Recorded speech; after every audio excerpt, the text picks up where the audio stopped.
What's up guys, this is Poker, captain of the Phoenix Jolts in the Littleroot Lessons Draft League Fair and Square Edition. Today we have my Week 3 game against CaptainUnova, the captain of the Carolina Cramorants.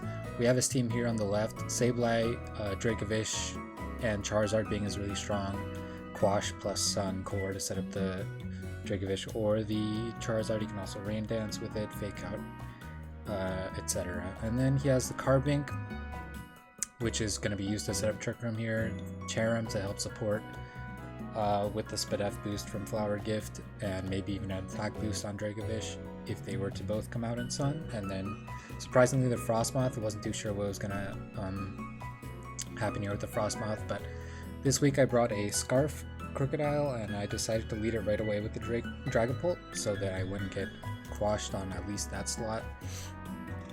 Depending on the lead, I could max or not max different things, so we'll just get into game 1 here.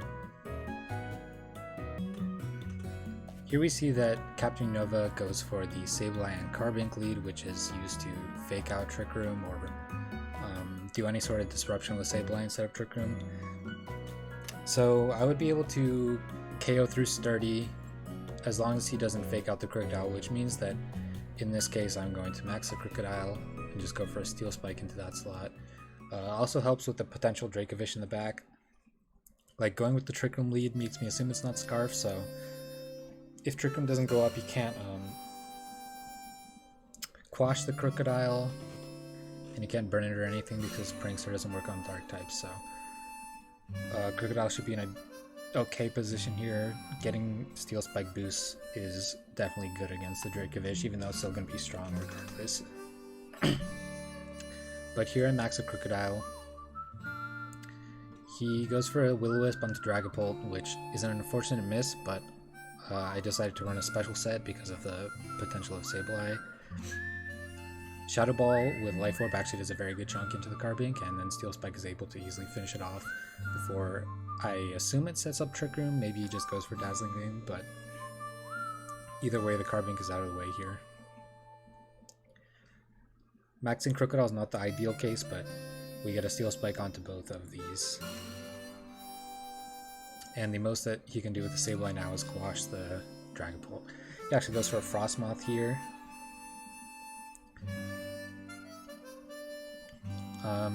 At this point I should have recognized that the Frosmoth was most likely going to be able to live an attack because of the way that he switched it in so confidently onto these two. Frosmoth has very good special defense and pretty good special attack as well, so threatens super effective damage on both of these. Blizzard would obviously be risky because of the lack of hail. I just decided to split my damage, which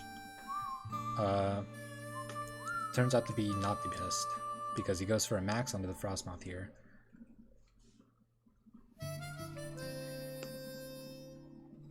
And as long as he's able to live the Rockfall, he's pretty much able to go for a Hailstorm onto either slot, so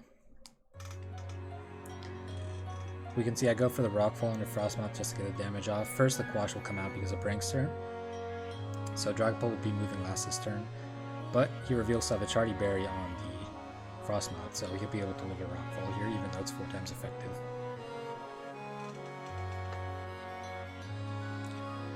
Well, actually does about 50%, so would have KO'd the Dynamax Frosmoth, but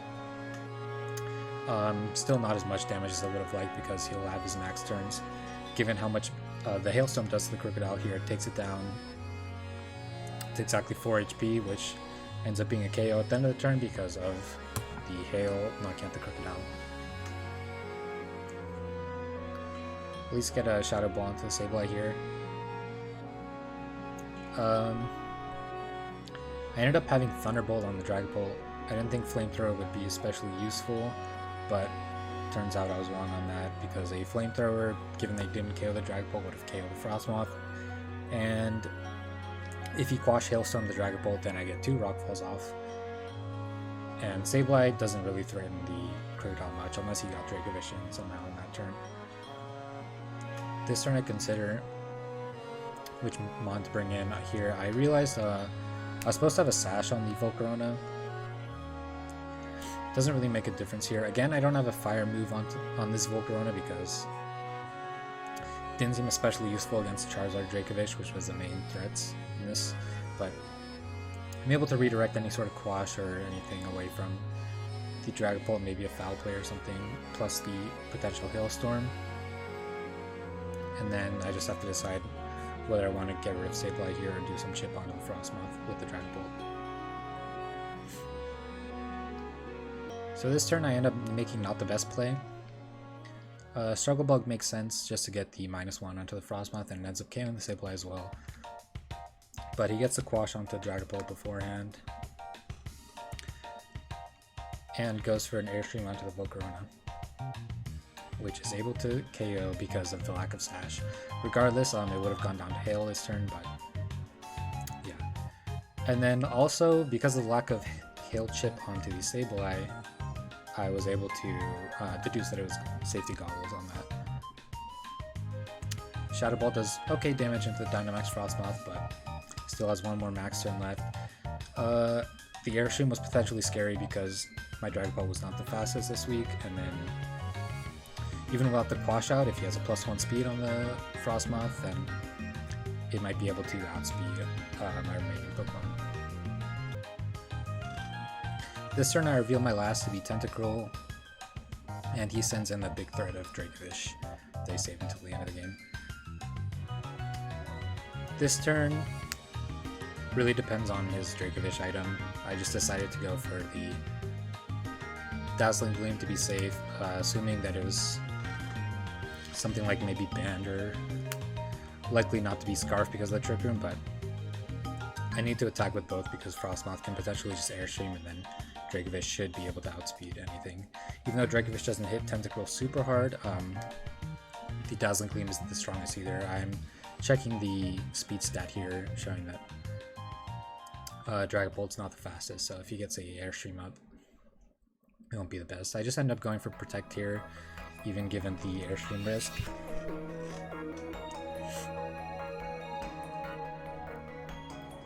But the Dracovish also protects, so I'm glad that I didn't leave my Dragapult open in that position. Gleam hits into Protect, doesn't do too much to the Frosmoth here. And the Hailstorm actually comes out, thankfully, into the Dragapult, so if that was Airstream, could have potentially been dangerous.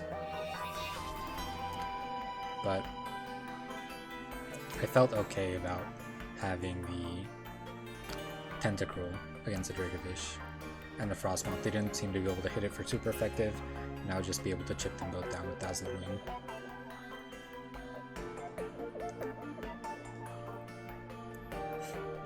So, having seen the Hail speed control, speed order thing, the Dragapult is hit by the Hail first, and then Tentacruel, and then Dracovish, that means that my Dragapult is going to be able to outspeed the Dracovish, so I just go for the Dragon Pulse, KO the Dracovish.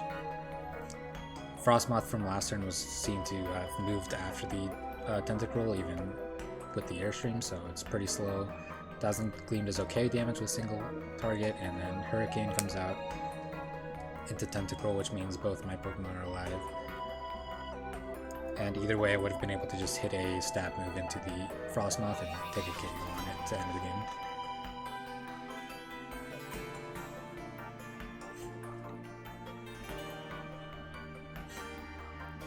The last turn of Hail here, so I'm able to go for a double attack. Dragapult would have gone down to another Hail chip, I think, but Frosmoth tries to protect to get the last Hail damage on Dragapult, but I think they didn't realize it was the last turn, so Dragapult's able to stay alive here.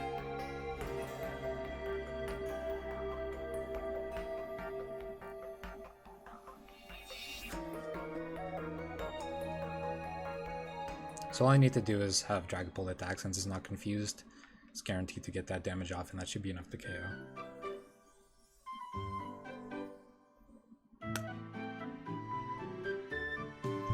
So yeah, that's the end of game 1. Good game. The Frosmoth definitely caught me off guard, but having prevented Trick Room was pretty good here. Here I decided to go with the same lead. I'm checking my sets again just to double check what I had. Kind of wanted a bit of a better answer against Dracovish, knowing that it has Protect. But I go for Bouffalant over Gardevoir this time. Tentacruel was still should have been useful against the majority of his team. Cherrim Charizard if that was the adjustment, anything like that, since Tentacruel will be able to decently take most hits besides Max Quake from Charizard. And then same with Dracovish, it could pretty decently take anything besides a Stomping Tantrum. So out comes the Sableye and the Carbink again. This kind of forced me to make the same play, but I was wondering kind of what the adjustment would be here, given it was the same lead. Had to assume they had a better way of setting up Trick Room or something, so just wanted to see what they would do here. I'm pretty okay with going for the same play again. Ended up working the first time. Even if Frosmoth comes out, I actually have a better answer to it in the back with the Bouffalant that has a Rock Slide, so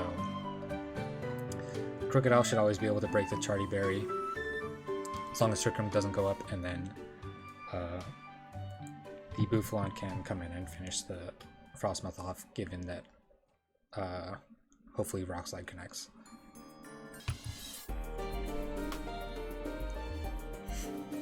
This turn Carbink actually goes for an ally switch. The double play pretty much always made sense. He actually tries to Wisp the Crocodile, not realizing that the Dark type would be immune to the Prankster Will-O-Wisp. Shadow Bolt does great damage into Sableye. And the Steel Spike will just finish it off. Carbink going for an ally switch was kind of not the greatest because I'd be forced to double into it the next turn, but also Sableye is gone and that's a pretty annoying Pokemon to deal with, so I was feeling okay at this point. Frosmoth is going to be able to come out again, and since I unfortunately didn't have Quake, I can't get a special defense boost onto my Crocodile here, which was a shame, but I really need to prioritize preventing Trick Room here, I thought. So I go for the Steel Spike and the Shadow Ball onto that slot. Having Steel Spike is pretty good here because it's able to go around the ally switch potential. If I was able to Quake last turn, this would be a much better position, but this should still be okay. Shadow Ball into Carbink again, and the Steel Spike was going to come out into that slot. Wasn't too sure what the roll was on the Max Hailstorm from Frosmoth onto the Crocodile, but I was assuming that I would probably go down here again, maybe get one more hit off if I can live Hail with a little bit of a low roll.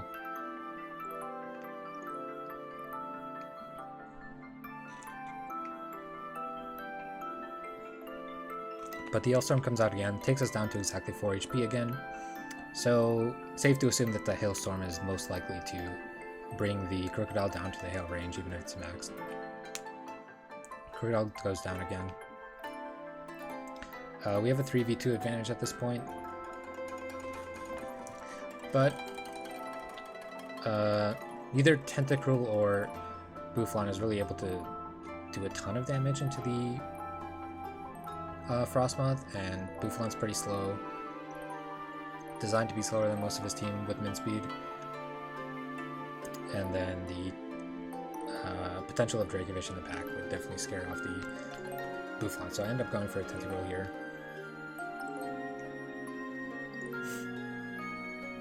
And he brings out the Dracovish.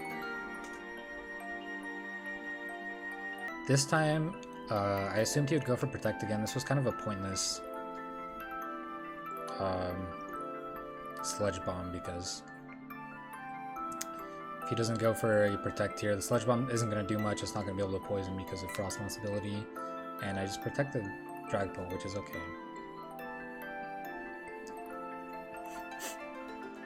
However, if he Airstreamed or anything and the Dracovish ended up faster than the Dragapult, that would have been pretty bad.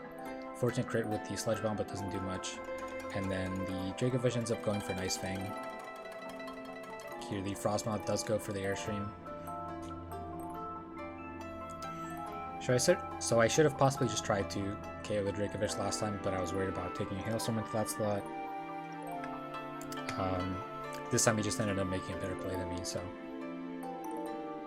now I'm in a pretty dangerous spot, even with the 3-2 lead. Bouffalant's slow. Dracovish actually gets hit by Hail last year, so that means I have a double up into that slot, but we've seen from last game that Dragon Pulse is able to KO it. He still has a Protect available because he didn't Protect the last turn, which ended up being a smart play. And this turn he does Protect, so I should have just gone for damage with the Tentacruel into the Frosmoth. Doesn't really make a difference, but would have ended up being better for me here, or just switching out the Dragon Bolt. Still was worried about a potential Airstream. At this point I was kind of thinking that Dracovish might be like Iron Ball, so I wasn't that worried about Airstream, but in hindsight I should have been, because Airstream's just able to come out and Dragon Ball here, do enough damage to bring me down. Very low. And now Dracovish is faster than both of my Pokemon. Dragapult is able to live, but Dracovish has a free target into that slot. I could always Protect, but I believe there was enough turns of hail to just chip me down, so yeah, given there's still 2 turns here, had to either switch out or just let the Dragapult go down. I didn't want to really take more damage than I had to, so I just hoped he maybe wanted to take out the Tentacruel. He goes for a double Protect, surprisingly, but Frosmoth is also fast enough to outspeed the Dragapult and KO with a Dazzling Gleam, which I didn't expect. But the double Airstream ended up being a very good play on his end. I Dazzling Gleam, do pretty good damage into Dracovish, but unfortunately he ends up being weakness policy with the +2 speed and now +2 attack, so if it wasn't weakness policy, I still felt okay. I would have taken a ton of damage. It probably took too much chip on Tentacruel for it to be able to tank attacks, but I think it was still potentially winnable. Now, both Tentacruel and Buffalon are kind of just sitting ducks, in some sense. I wanted to go for Outrage, but I decided I was probably going to lose this one, so I wanted to kind of save it. Maybe he would Protect again for whatever reason, and then Outrage is also not able to target. So I went for Rock Slide. Not the best. Oh, I did go for Outrage. Okay. Regardless, Vicious Run is just able to take out the Buffalon at +2 attack, so not the best played game from my end, but the Airstreams onto the Dracovish, given that I clearly wanted to stop Triggering, was pretty good from his end. So yeah, good game this time. He's just able to double up into the Tentacruel now, given that I didn't get a KO onto the Dracovish. Just now I went for a Dazzling Gleam, but Vicious Run at +2 is able to take out the Tentacruel that was in the yellow, so good games to my opponent for this one, and now we'll move on to game 3. Given that my Volcarona was not Sash here, I was not able to use it to redirect the anything like a Hailstorm or an Airstream or whatever and survive. Or potentially Dracovish Vicious Rend and have the burn chance, but I ended up going for the same 4 here in the same order. If the same lead came out again, I would just have to adjust. This game I was planning on letting him set up Trick Room. He ends up going with a Carbink and Frosmoth this time. I have a Min Speed Buffalon, so I felt like given the bulk, Frosmoth didn't really show anything that could do a ton of damage into the Buffalon, like a Hailstorm from the Frosmoth would obviously still do good damage, but I should be slower than the Frosmoth and be able to do good damage into it in return because of the Rockfall on my Buffalon. So I just decided to break the Charty here with a Rock Tomb. Not the best because of Trick Room going up, putting the Frosmoth at -1, but again, I felt like I could sack either of these two here and bring them in later to deal with the Dracovish if it was in the back. As long as Trick Room, as long as I was able to stall out the Trick Room, take a couple KOs with the Buffalon, and I actually felt that Buffalon would able to do well into Dracovish as well because I had the Dragon type move on it. As long as I maxed the Buffalon, it would be definitely bulky. So Rock Tomb comes out, gonna put the Frosmoth at -1 speed, good for them in Trick Room, and breaks the Charty Berry most importantly. Here I just decide to break Sturdy on the Carbink as it goes for Trick Room here.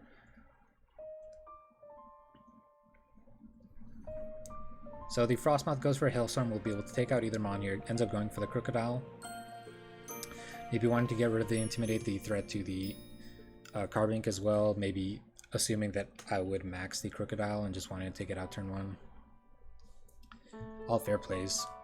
I just let the Carbink stay alive so that it would set up Trick Room, and then Buffon can come in and put in work against his Dracovish and hopefully the Frosmoth as well. Dragapult not in the best position here, but I have 2 bulky mons in the back, so I feel like I should be in a decent position to be able to stall out his Trick Room. This turn I go for the Steel Spike onto the Carbink, preparing for the Buffon. I want to get Steel Spike onto the Tentacruel here. Since we're going to be in Trick Room, I may as well have both Pokemon be able to tank a later on Dracovish attack.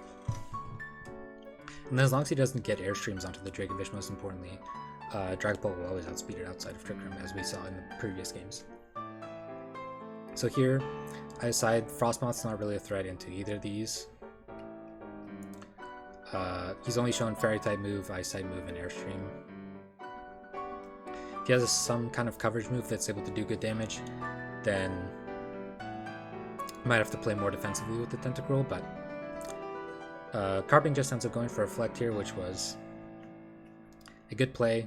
The Buffalon's going to max here, so able to reduce the damage, but Steel Spike able to come out into the Carbink. Most importantly, get the defense boost, KO the Carbink, and even if they ally switch there, Steel Spike should be decent into both of them, and then Carbink is just sitting there not doing a whole lot of damage while I boost up both of these defensively. And then Hailstorm is able to come out.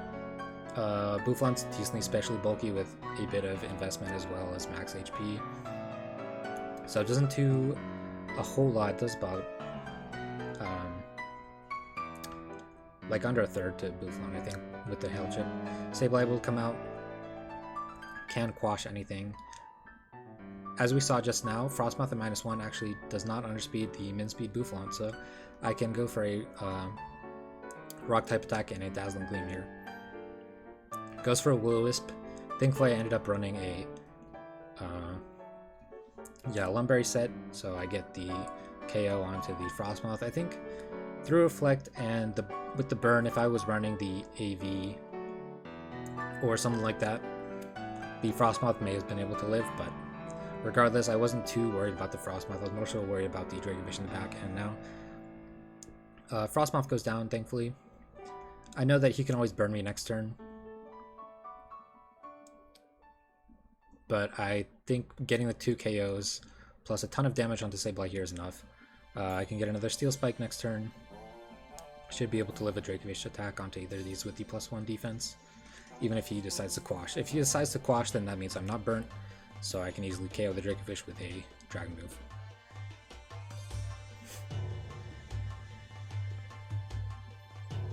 I see that there's 2 turns of Trick Room left, so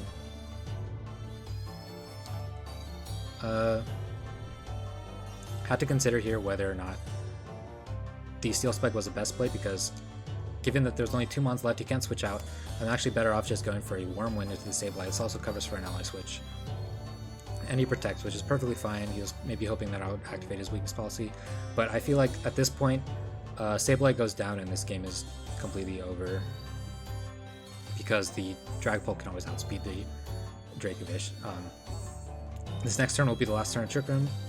I could always have protected the last turn. As long as Sableye is gone, then it won't get quashed and I can just Dragon Pulse to KO the Dracovish.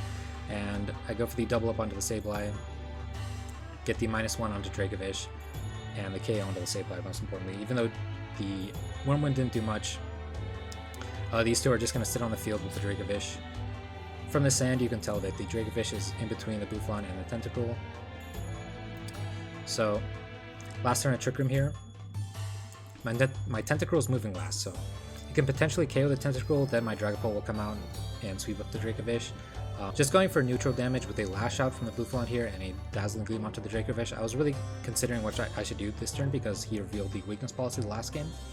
But since Trick Room was ending, I would always get at least 2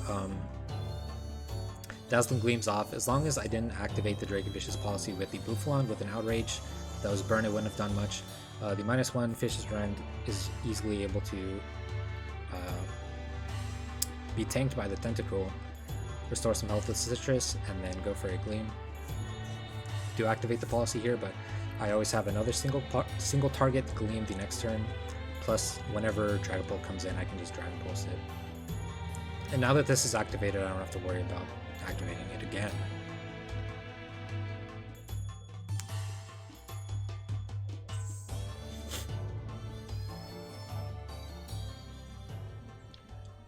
And given the Sand Chip last turn, I can tell that Dracovish doesn't have Sand Rush here, so Dragapult will always outspeed. Might actually just be able to KO with Gleam, which I am able to with the Dracovish, so. Good games to CaptainUnova. The Frosmoth bring was definitely very unexpected for me. Luckily, I had several rock moves to deal with it, even though the Volcarona set was wrong, and